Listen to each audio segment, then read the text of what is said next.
Thank you very much, everybody. And congratulations to the class of 2017. That's some achievement. This is your day, and you've earned every minute of it. And I'm thrilled to be back at Liberty University. I've been here, this is now my third time, and we love setting records, right? We always set records. We have to set records. We have no choice. It's been a little over a year since I've spoken on your beautiful campus, and so much has changed. Right here, the class of 2017, dressed in cap and gown, graduating to a totally brilliant future. And here I am, standing before you as President of the United States. So I'm guessing there are some people here today who thought that either one of those things, either one, would really require major help from God. Do we agree? And we got it. But here we are celebrating together on this very joyous occasion. And there's no place in the world I'd rather be to give my first commencement address as president than here with my wonderful friends at Liberty University. And I accepted this invitation a long time ago. I said to Jerry that I'd be there. And when I say something, I mean it.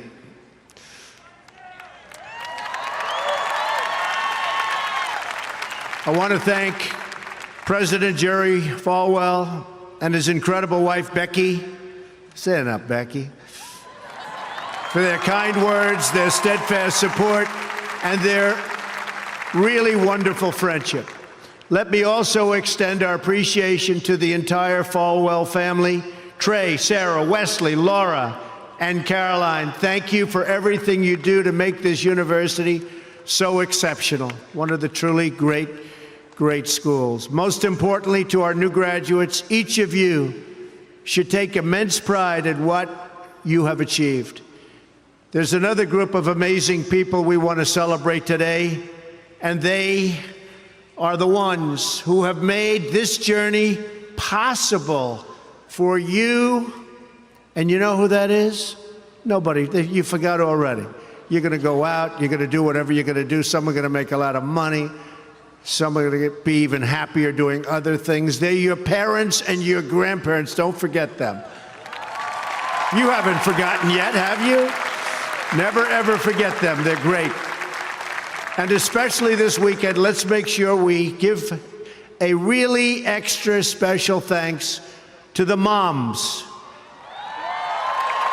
Don't forget our moms, because graduates, today is your day. Today is your day. But in all of this excitement, don't forget that tomorrow is Mother's Day, right? I had a great mother. She's looking down now, but I had a great mother. I always loved Mother's Day. We're also deeply honored to be joined by some of the nearly 6,000 service members, military veterans, and military spouses who are receiving their diplomas today. Would you please stand? Please stand. Wow.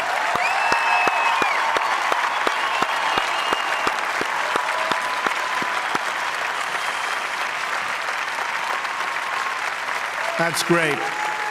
Thank you very much. Great job.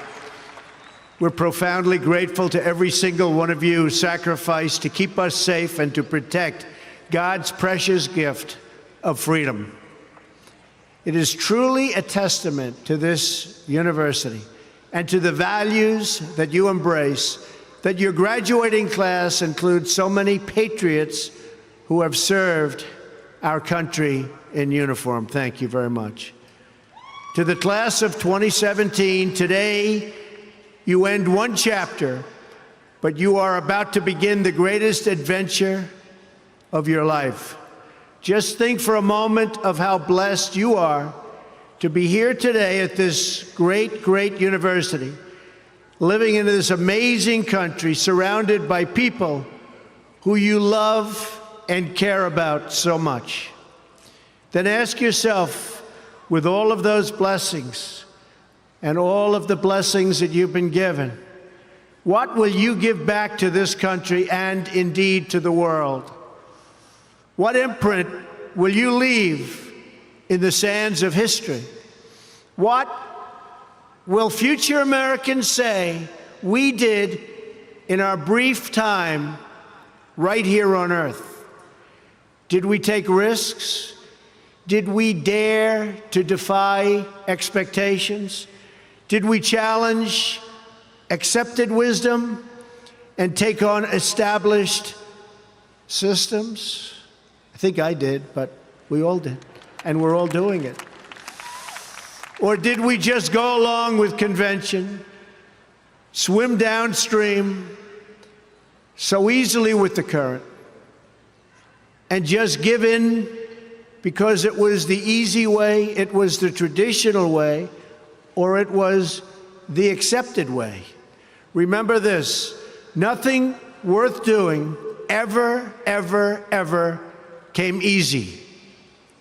Following your convictions means you must be willing to face criticism from those who lack the same courage to do what is right, and they know what is right, but they don't have the courage or the guts or the stamina to take it and to do it.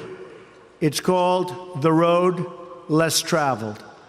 I know that each of you will be a warrior for the truth, will be a warrior for our country and for your family. I know that each of you will do what is right, not what is the easy way, and that you will be true to yourself and your country and your beliefs. In my short time in Washington, I've seen firsthand how the system is broken. A small group of failed voices who think they know everything and understand everyone want to tell everybody else how to live and what to do and how to think. But you aren't going to let other people tell you what you believe, especially when you know that you're right.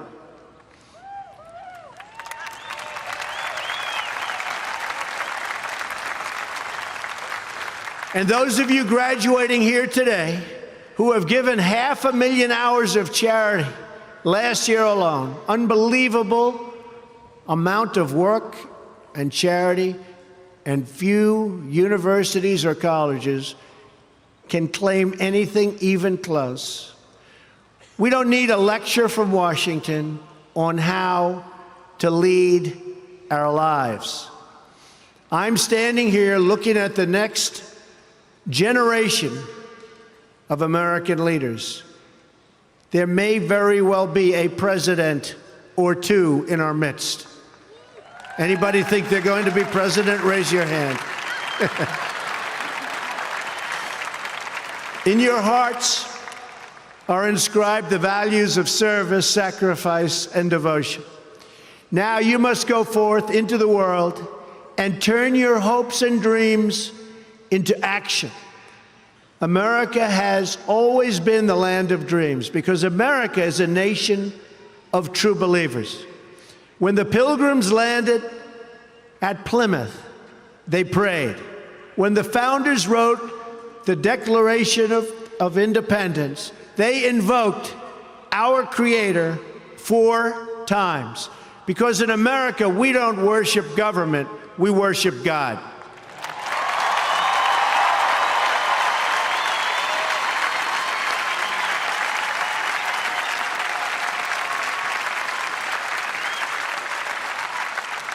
That is why our elected officials put their hands on the Bible and say, "So help me God," as they take the oath of office. It is why our currency proudly declares, "In God we trust." And it's why we proudly proclaim that we are one nation under God every time we say the Pledge of Allegiance.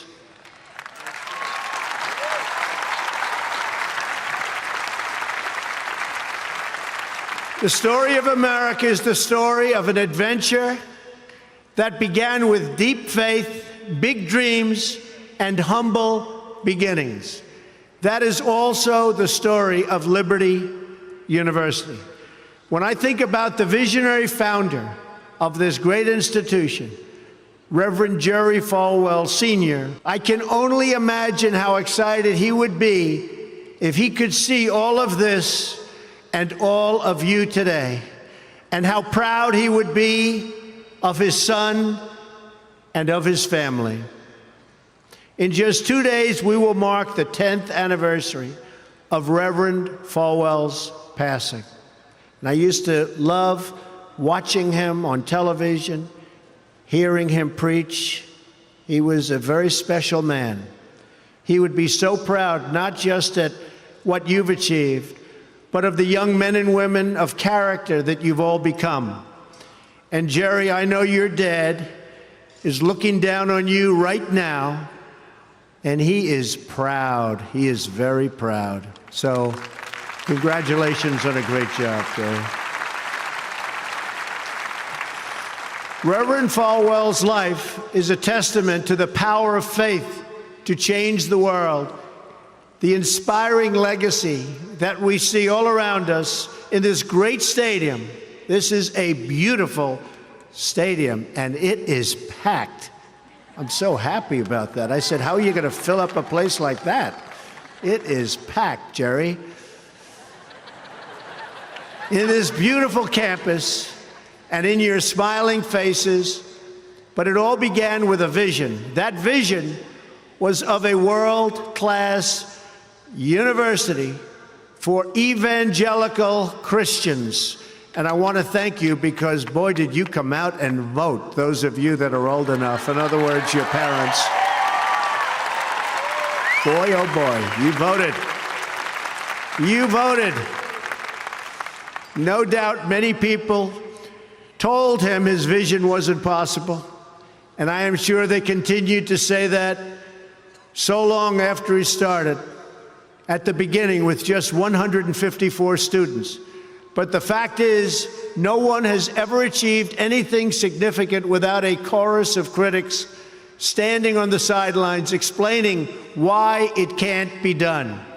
Nothing is easier or more pathetic than being a critic, because they're people that can't get the job done. But the future belongs to the dreamers, not to the critics. The future belongs to the people who follow their heart no matter what the critics say, because they truly believe in their vision. At Liberty, your leaders knew from the very beginning that a strong athletic program would help this campus grow so that this school might transform more lives.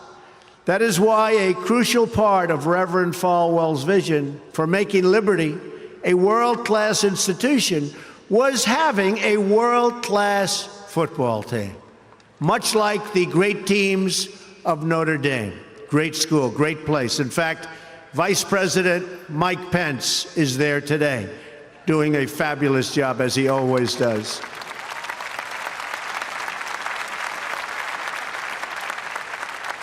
A few years ago, the New York Times even wrote a story on the great ambitions of the Liberty Flames. That story prompted a longtime president of another school to write a letter to Jerry. It's a letter that Reverend Falwell would have been very, very pleased to read.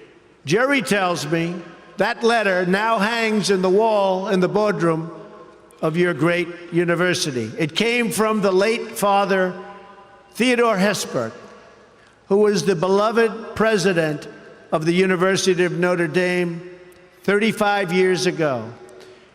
Like this school's founder, he was a truly kind-hearted man of very, very deep faith. In the letter, Father Hesburgh recalled that Notre Dame's own meteoric rise from a small Midwestern school to a national football powerhouse. And then he wrote something so amazing and generous. He wrote, "I think you are on that same trajectory now, and I want to wish you all the best and encourage you from the starting and from being able to start. very small, and arriving in the big time. Thanks to hard work, great faith, and incredible devotion, those dreams have come true. As of February of this year, the Liberty Flames are playing in the FBS, the highest level of competition in NCAA football. Don't clap. That could be tough. Don't clap. That could be tough. I'm a little worried. I don't want to look at some of those scores here. Jerry, are you sure you know what you're doing here? Those other players are big and fast and strong, but I have a feeling you're going to do very well, right? From the most humble roots, you've become a powerhouse in both education and sports. And just wait until the world hears the football teams you'll be playing on your schedule starting next season. President Falwell gave me a list of some of those schools, the ones you're going to be playing 2018. Would you like me to read the names? Just came out. Would you like to hear them? I'm a little bit concerned. UMass, Virginia, Auburn. Jerry, are you sure you know what you're doing? Jerry, Auburn. I don't know about that, James. This could be trouble, Jerry. Rutgers, Old Dominion, Brigham Young, Army. I might be at that game. Who am I supposed to root for? Tell me. I don't know. That's a tough one, Jerry. I don't know, Jerry. I'm going to have to think about that one, Jerry. Buffalo, Troy, Virginia Tech. Oh, no, Jerry. Ole Miss. And Wake Forest. Those are really top schools. That's maybe in 4 or 5 years I'll come to a game, right? You'll build it up. Well, good luck. The success of your athletic program arriving on the big stage should be a reminder to every new graduate of just what you can achieve when you start small, pursue a big vision, and never, ever quit. You never quit. If I give you one message to hold in your hearts today, it's this: never, ever give up. There'll be times in your life you'll want to quit, you'll want to go home. You'll want to go home perhaps to that wonderful mother that's sitting back there watching you and say, Mom, I can't do it. I can't do it. Just never quit. Go back home and tell Mom, Dad, I can do it. I can do it. I will do it. You're going to be successful. I've seen so many brilliant people. They gave up in life. They were totally brilliant. They were top of their class. They were the best students. They were the best of everything. They gave up. I've seen others who really didn't have that talent or that ability, and they're among the most successful people today in the world because they never quit and they never gave up. So just remember that. Never stop fighting for what you believe in and for the people who care about you. Carry yourself with dignity and pride. Demand the best from yourself, and be totally unafraid to challenge entrenched interests and failed power structures. Does that sound familiar, by the way? The more people tell you it's not possible, that it can't be done, the more you should be absolutely determined to prove them wrong. Treat the word impossible as nothing more than motivation. Relish the opportunity to be an outsider. Embrace that label. Being an outsider is fine. Embrace the label, because it's the outsiders who change the world and who make a real and lasting difference. The more that a broken system tells you that you're wrong, the more certain you should be that you must keep pushing ahead. You must keep pushing forward. And always have the courage to be yourself. Most importantly, you have to do what you love. You have to do what you love. I've seen so many people, they're forced through lots of reasons, sometimes including family, to go down a path that they don't want to go down, to go down a path that leads them to something that they don't love, that they don't enjoy. You have to do what you love, or you most likely won't be very successful at it. So do what you love. I want to recognize a friend who is here with us today, who can serve as an inspiration to us all. Someone who doesn't know the meaning of the word quit. Real champion. A true champion. Both on the field, off the field. He's a Hall of Fame quarterback for the Buffalo Bills. Really a good friend of mine, an amazing guy. Jim Kelly. Where's Jim? He's here someplace. Where's Jim? Stand up, Jim. What a great man. Jim Kelly. He was tough.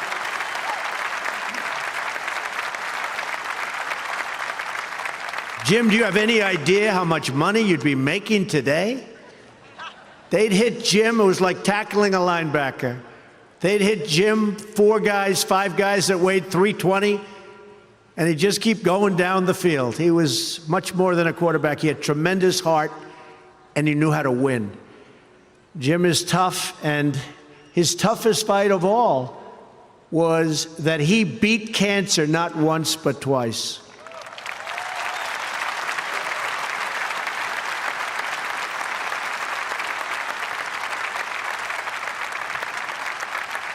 And I saw him and his incredible wife as they were in a very low moment. Jill, very, very low moment.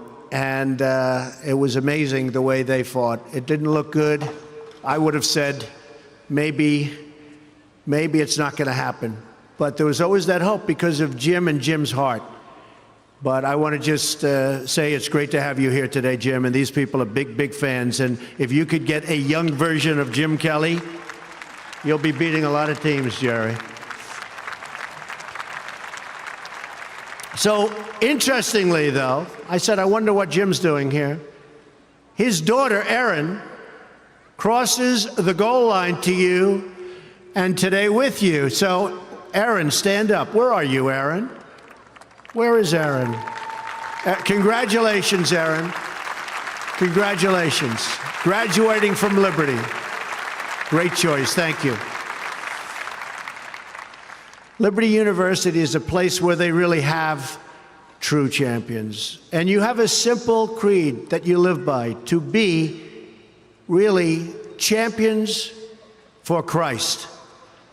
Whether you're called to be a missionary overseas, to shepherd a church, or to be a leader in your community, you are living witness of the gospel message of faith, hope, and love. And I must tell you, I am so proud as your president to have helped you along over the past short period of time. I said I was going to do it, and Jerry, I did it. And a lot of people are very happy with what's taken place, especially last week. We did some very important signings. Right, James? Very important signings. America is better when people put their faith into action. As long as I am your president, no one is ever going to stop you from practicing your faith or from preaching what's in your heart.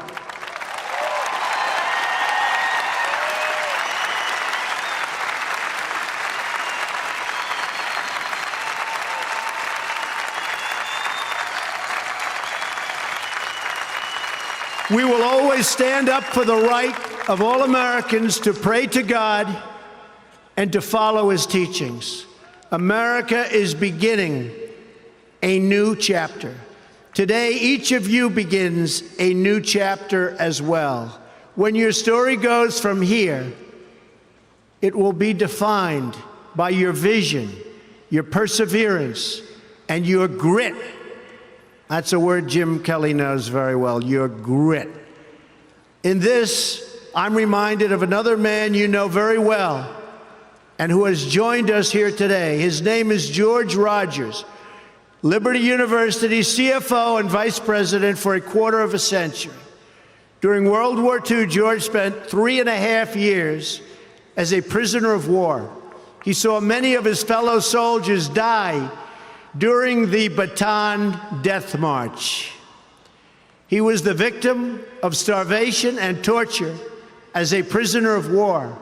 When he was finally set free, he weighed just 85 pounds and was told he would not live past the age of 40.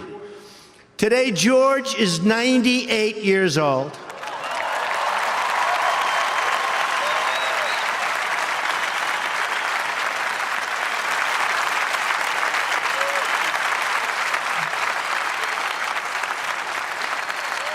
Great.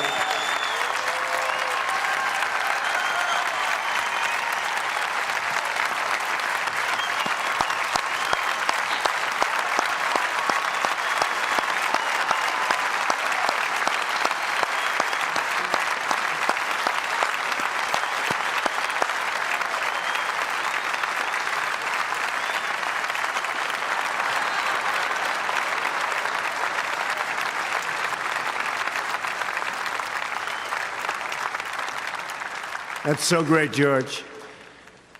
If anyone ever had reason to quit, to give in to the bitterness and anger that we all face at some point, to lose hope in God's vision for his life, it was indeed George Rogers. But that's not what he did. He stood up for his country. He stood up for his community. He stood up for his family, and he defended civilization against a tide of barbarity, the kind of barbarity we're seeing today and we've been witnessing over the last number of years. And I just want to tell you, as your president, we are doing very, very well in countering it. So you just hang in there. Things are going along very, very well. You'll be hearing a lot about it next week from our generals. Things are going along very, very well. Through it all, he kept his faith in God, even in the darkest depths of despair. Like so many others of his generation, George came home to a nation full of optimism and pride and began to live out the American dream. He started a family. He discovered God's plan for him and pursued that vision with all his might, pouring his passion into a tiny college in a place called Lynchburg, Virginia. Did you ever hear of that? Lynchburg? We love it. Do you like it? We like it, right? I flew over it a little while ago. It's amazing, actually. What started as a dream with a few good friends, he helped shepherd into the largest Christian university in the world. Just look at this amazing, soaring, growing campus, and I've been watching it grow because I've been a friend of Liberty for a long time now, Jerry. It's been a long time. Thanks in great part to George's financial stewardship. Hundreds of thousands of young hearts and souls have been enriched at Liberty and inspired by the Spirit of God. George, we thank you and we salute you, and you just stay healthy for a long time, George. Thank you.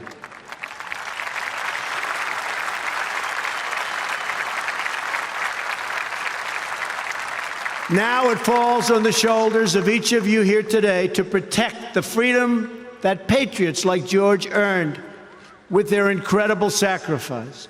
Fortunately, you have been equipped with the tools from your time right here on this campus to make the right decisions and to serve God, family, and country. As you build good lives, you will also be rebuilding our nation. You'll be leaders in your communities, stewards of great institutions, and defenders of liberty. And you will be great mothers and fathers and grandmothers and grandfathers, loving friends and loving family members. You will build a future where we have the courage to chase our dreams no matter what the cynics and the doubters have to say. You will have the confidence to speak the hopes in your hearts and to express the love that stirs your souls. and you will have the faith to replace a broken establishment with a government that serves and protects the people.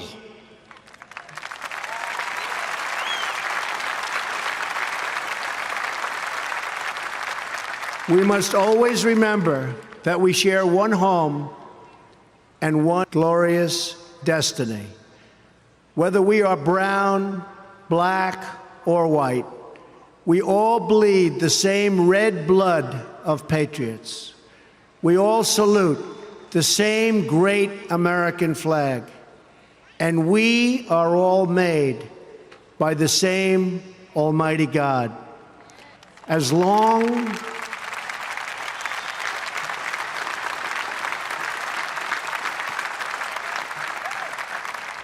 as you remember what you have learned here at Liberty, as long as you have pride in your beliefs, courage in your convictions, and faith in your God, then you will not fail.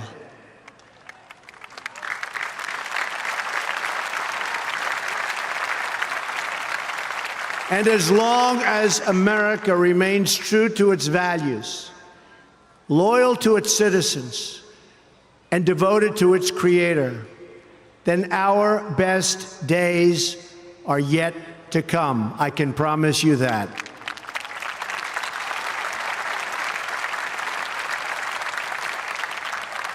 This has been an exceptional morning. It's been a great honor for me, and I want to thank you, the students. I also want to thank you, the family, for getting them there. And I want to thank and congratulate Liberty. May God bless the class of 2017. May God bless the United States of America. May God bless all of you here today. Thank you very much. Thank you. Thank you.